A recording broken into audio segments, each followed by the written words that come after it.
Sedangkan tujuan dari perkuliahan atau materi di menulis proposal ini adalah yang pertama memahami konsep, tentu saja memahami konsep proposal. Yang kedua, ada mampu menjelaskan tujuan menyusun proposal itu apa. Yang ketiga, ada membedakan jenis-jenis proposal. Dan yang terakhir, Anda diharapkan mampu menulis proposal.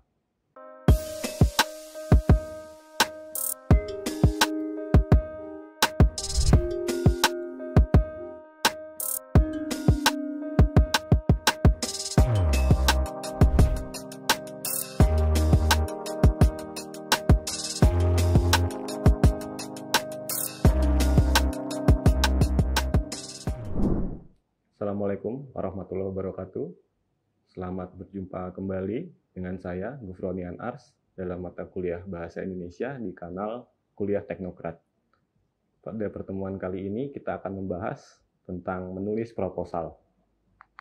Sebelum kita mulai materi pada pertemuan kali ini, saya akan sampaikan beberapa hal terkait kompetensi dan tujuan dari perkuliahan ini. Yang pertama, ada standar kompetensi dari menulis proposal ini adalah nantinya mahasiswa diharapkan mampu memahami konsep serta mampu menulis proposal. Sehingga kalau kita uraikan ada dua kompetensi di sini. Yang pertama adalah memahami konsepnya, yang kedua yaitu Anda diharapkan mampu mempraktikkan kompetensi tersebut, yaitu menulis proposal. Sedangkan tujuan dari perkuliahan atau materi di menulis proposal ini adalah yang pertama memahami konsep, tentu saja memahami konsep proposal. Yang kedua, ada mampu menjelaskan tujuan menyusun proposal itu apa. Yang ketiga, ada membedakan jenis-jenis proposal. Dan yang terakhir, Anda diharapkan mampu menulis proposal. Yang pertama, masuk pada materi awal, apa yang dimaksud proposal? Berasal dari kata propose, yang berarti mengusulkan. Proposal merupakan usulan atau rencana yang dimaksudkan untuk ditujukan kepada pihak tertentu untuk suatu kegiatan atau pelaksanaan kegiatan. Kemudian pertanyaan kedua, untuk apa kita menyusun proposal? Setidak-tidaknya terdapat 3 poin. Yang pertama adalah sebagai pedoman kerja atau arahan atau outline kita dalam melaksanakan suatu tindakan pekerjaan begitu. Yang kedua yaitu untuk mencari donatur atau pendanaan dalam sebuah kegiatan, dan yang terakhir adalah untuk memberi usulan. Materi ketiga yaitu jenis-jenis proposal. Setidaknya terdapat 4 jenis proposal yang paling familiar bagi kita. Yang pertama ada proposal bisnis. Proposal bisnis ini adalah proposal yang diajukan untuk kerjasama misalnya antar kedua instansi. Yang kedua ada proposal proyek, yang ketiga ada proposal penelitian, yang mungkin kita juga kerap menemukan dalam dunia kampus, ya, dalam menyusun skripsi, tesis, atau disertasi, itu pasti menggunakan proposal sebagai awal dari perencanaan penelitian. Dan yang terakhir ada proposal kegiatan. Proposal kegiatan ini biasanya diajukan sebelum dilaksanakannya kegiatan. Nah, yang tadi kita bahas, kalau dalam pelaksanaan proposal kegiatan ini biasanya ditujukan untuk mencari donatur atau kerjasama untuk kelancaran kegiatan yang akan kita laksanakan. Masuk bagian selanjutnya yaitu sistematika proposal. Seperti jenis tulisan formal pada umumnya, proposal bisa kita babakkan menjadi 3 bagian. Yang pertama ada pendahuluan, yang kedua inti, dan yang terakhir adalah penutup. Bagian pendahuluan kita bisa susun proposal dengan diawali latar belakang. Pada latar belakang ini dapat Anda susun rencana-rencana atau hal-hal yang melatar belakangi Anda menyusun proposal itu apa urgensinya, apa tujuannya, dan lain-lain. Bagian kedua ada dasar pemikiran, dan yang ketiga ada tujuan. Sehingga dalam pendahuluan ini sangat komprehensif Anda jelaskan mengapa suatu kegiatan atau ajuan yang Anda susun itu perlu dilakukan. Kemudian yang bagian kedua ada bagian inti. Pada bagian inti sebenarnya ini pemaparan atau uraian terkait kegiatan yang akan Anda laksanakan. Pemaparan atau uraian ini dijelaskan secara lebih rinci. Hal-hal yang perlu Anda jelaskan antara lain adalah tema kegiatannya apa, waktunya, tempatnya, waktunya kapan, tempatnya di mana. kemudian sasaran pesertanya siapa, jenis kegiatannya seperti apa, susunan acaranya seperti apa, susunan panitianya seperti apa, dan yang paling penting adalah anggarannya.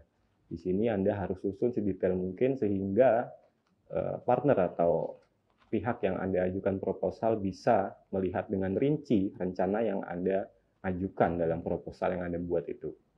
Dan yang ketiga, penutup.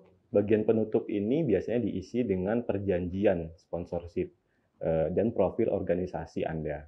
Pada bagian perjanjian ini juga harus dijelaskan secara detail apakah kerjasama yang dilaksanakan ini punya jenjang waktu tertentu, bentuk kerjasamanya seperti apa, dan lain-lain. Itu harus disampaikan secara rinci. Ya, bagian selanjutnya yang perlu Anda perhatikan dalam menyusun proposal adalah judul proposal. Dalam menyusun judul, beberapa poin yang perlu Anda perhatikan adalah, pertama, judul proposal itu harus singkat dan jelas, sehingga apa yang Anda sampaikan bisa secara spesifik dipahami oleh pembaca atau pihak yang Anda ajukan proposal. Yang kedua, judul proposal harus menggambarkan secara konkret kegiatan yang akan Anda lakukan atau tawaran produk yang Anda buat. Yang ketiga, perhatikan pemenggalan kata tiap baris. Maksudnya, ketika Anda menyusun judul, itu tidak ada kata-kata yang ambigu atau pemenggalannya terlalu rancu, sehingga makna dalam judul itu tidak diartikan ganda. Yang keempat, judul proposal itu semestinya provokatif atau dengan kata lain menarik perhatian. Itu dimaksudkan agar pembaca atau pihak yang Anda ajukan proposal tersebut bisa tertarik dengan apa yang Anda ajukan. Bagian kedua ada latar belakang. Pada bagian latar belakang, setidaknya beberapa hal yang harus Anda perhatikan adalah, satu, uraian yang melatar belakangi ide kegiatan. Yang kedua itu urgensi apa pentingnya kegiatan yang Anda susun ini bagi masing-masing instansi, bagi instansi Anda, bagi organisasi Anda, juga bagi instansi yang Anda ajukan kerjasama proposal tersebut. Yang ketiga, berangkat dari substansi yang umum menuju khusus. Dalam penjelasan di latar belakang ini bisa Anda paparkan dahulu hal-hal yang bersifat umum, kemudian baru yang spesifik. Selanjutnya ada tema proposal. Tema proposal atau topik itu harus menggambarkan gambaran konkret terkait kegiatan yang akan Anda laksanakan. Kemudian tema proposal ditulis secara singkat, efektif, dan kreatif. Mainkan rima dalam makna. Maksudnya dalam menyusun tema ini kadang-kadang kita juga perlu sedikit kreativitas untuk menyusun kata-kata. Tidak seperti menyusun misalnya judul untuk penelitian atau skripsi yang kadang dianggap kaku begitu. Misalnya tema yang kreatif seperti apa? Jalan sehat, kita kuat. Nah, itu menggunakan prinsip-prinsip rima sebenarnya, tetapi singkat dan orang bisa membayangkan kegiatan seperti apa yang akan kita laksanakan dalam proposal yang kita susun itu. Contoh yang kedua, bisa medium terus berganti, tulisan bergizi adalah kunci. Nah, di sini sebenarnya meskipun agak panjang, tetapi sudah cukup menggambarkan secara lengkap bahwa kegiatan ini terkait kegiatan kepenulisan, begitu ya. Kemudian ada bagian langkah-langkah apa yang harusnya kita laksanakan atau kita lakukan dalam menyusun dan mengajukan sebuah proposal. Yang pertama adalah tahap menyebar proposal. Tahap ini harus kita lakukan mungkin secara konvensional, kita serahkan berkasnya proposal kita ke perusahaan-perusahaan atau instansi yang hendak kita tuju. Kalau di zaman sekarang kita bisa melakukannya juga secara daring, sehingga file atau berkas proposal itu bisa dikirimkan melalui data begitu ya, melalui internet, email, surel, atau lain-lain. Kalau proposal atau naskah proposal kita sudah diterima dan sudah dikonfirmasi, maka kita melaksanakan aktivitas kedua, yaitu marketing call. Marketing call ini kita laksanakan untuk mengonfirmasi, mendiskusikan hal-hal yang belum tercantum di dalam proposal yang kita berikan. Tahap yang ketiga ada presentasi atau kita datang langsung ke perusahaan yang hendak kita ajukan kerjasama melalui proposal tersebut. Nah, pada bagian presentasi ini kita harus memberikan gambaran yang tidak atau belum ada dalam proposal kita.